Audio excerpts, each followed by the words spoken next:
Oh, hi.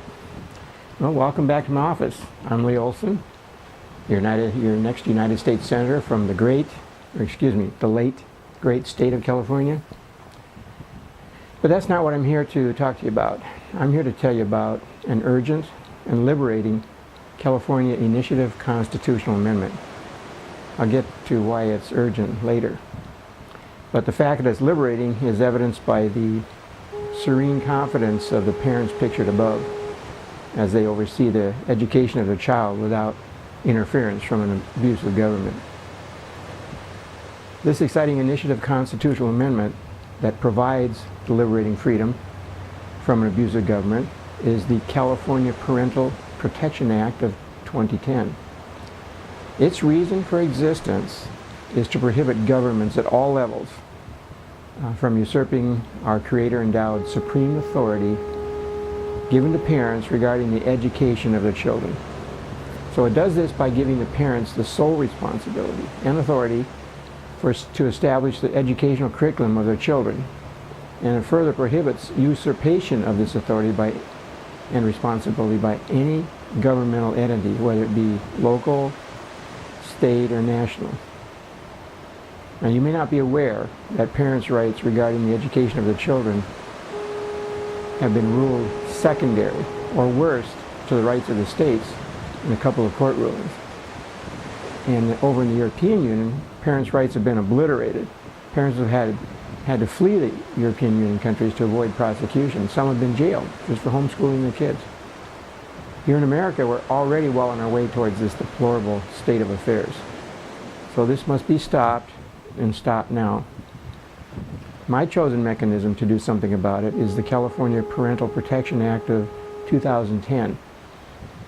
Here's what it says: notwithstanding any provision of the Constitution to the contrary, the parents or legal guardian shall have the sole authority and responsibility to establish the educational curriculum of their child or ward, and this authority and responsibility shall not be usurped by any local, state, or higher level governmental entity.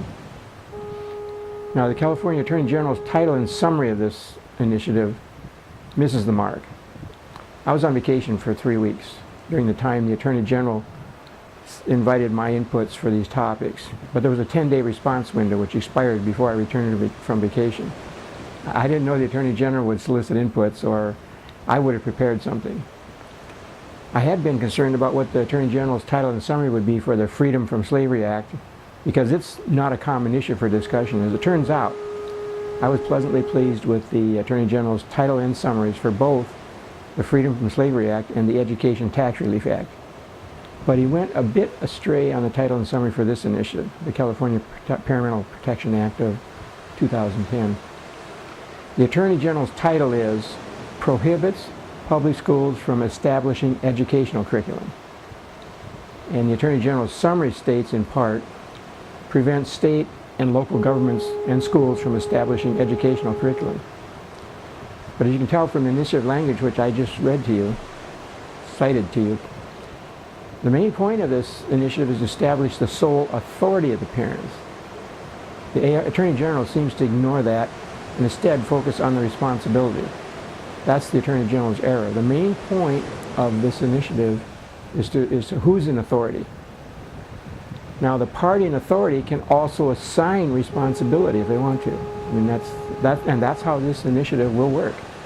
The curriculum of government schools can and will still be established by the government, effectively under assignment by the parent. The parent will most likely accept what the government establishes, just as is currently the case. Where the initiative will come into play is when the parent objects to a particular item on the curriculum. Now, this happens only infrequently, and that's not expected to change. The initiative will protect the superior right of the parents in those few cases where there's disagreement. So click on part 2 of the video to learn more about the California Parental Protection Act of 2010 and where it really comes into play. I'll see you there.